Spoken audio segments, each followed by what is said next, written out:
Penguin Random House Audio presents Isaac's Storm, A Man, a Time, and the Deadliest Hurricane in History by Erik Larson.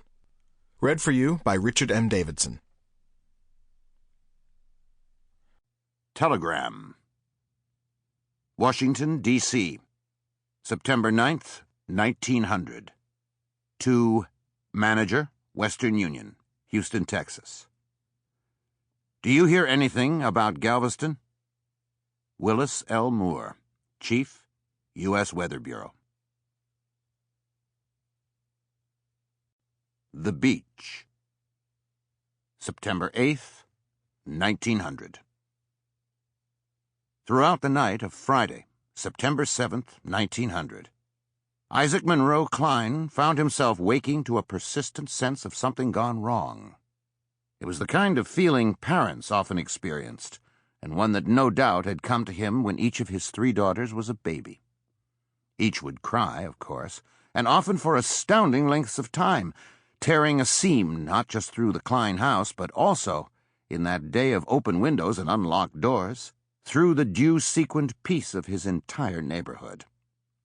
On some nights, however, the children cried only long enough to wake him, and he would lie there, heart-struck, wondering what had brought him back to the world at such an unaccustomed hour.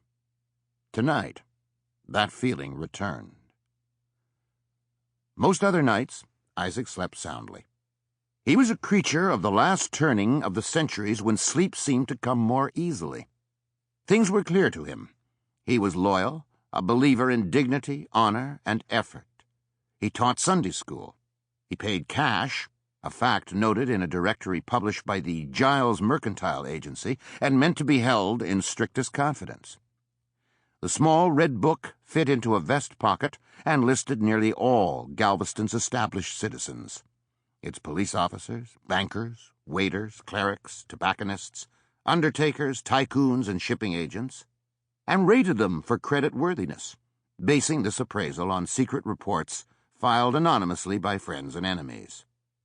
An asterisk beside a name meant trouble, inquire at office, and marred the fiscal reputations of such people as Joe Amondo, tamale vendor, Noah Allen, attorney, Ida Cherry, widow, and August Rolfing, house painter. Isaac Cline got the highest rating, a B for pays well, worthy of credit. In November of 1893, 2 years after Isaac arrived in Galveston to open the Texas section of the new U.S. Weather Bureau, a government inspector wrote, "I suppose there is not a man in the service on station duty who does more real work than he. He takes a remarkable degree of interest in his work and has a great pride in making his station one of the best and most important in the country, as it is now." Upon first meeting Isaac, men found him to be modest and self-effacing, but those who came to know him well saw a hardness and confidence that verged on conceit. A New Orleans photographer captured this aspect in a photograph that's so good, with so much attention to the geometries of composition and light, it could be a portrait in oil. The background is black. Isaac's suit is black. His shirt is the color of bleached bone. He has a mustache and goatee and wears a straw hat, not the rigid cake plate variety, but one with a sweeping scimitar brim that imparts to him the look of a French painter or riverboat gambler. A darkness suffuses the photograph. The brim shadows the top of his face. His eyes gleam from the darkness. Most striking is the careful positioning of his hands. His right rests in his lap, gripping what could be a pair of gloves. His left is positioned in midair so that the diamond on his pinky sparks with the intensity of a star. There's a secret embedded in this photograph. For now, however, suffice it to say the portrait suggests vanity, that Isaac was aware of himself and how he moved through the day and saw himself as something bigger than a mere recorder of rainfall and temperature. He was a scientist, not some farmer who gauged the weather by aches in a rheumatoid knee. Isaac personally had encountered and explained some of the strangest atmospheric phenomena a weatherman could ever hope to experience, but also had read the works of the most celebrated meteorologists and physical geographers of the 19th century, men like Henry Piddington, Matthew Fontaine Maury, William Redfield, and James Espy, and he'd followed their celebrated hunt for the law of storms. He believed deeply that he understood it all. He lived in a big time, astride the changing centuries.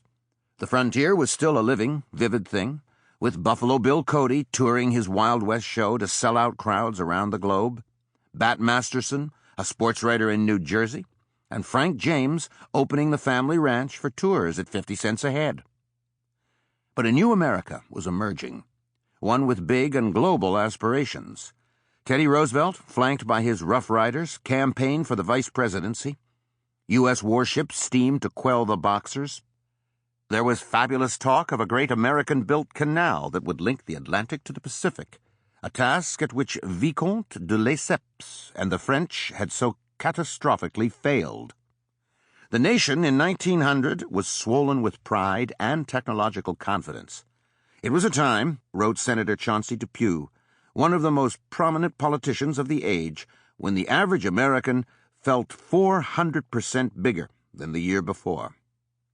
There was talk even of controlling the weather, of subduing hail with cannon blasts and igniting forest fires to bring rain. In this new age, nature itself seemed no great obstacle. Isaac's wife, Cora, lay beside him.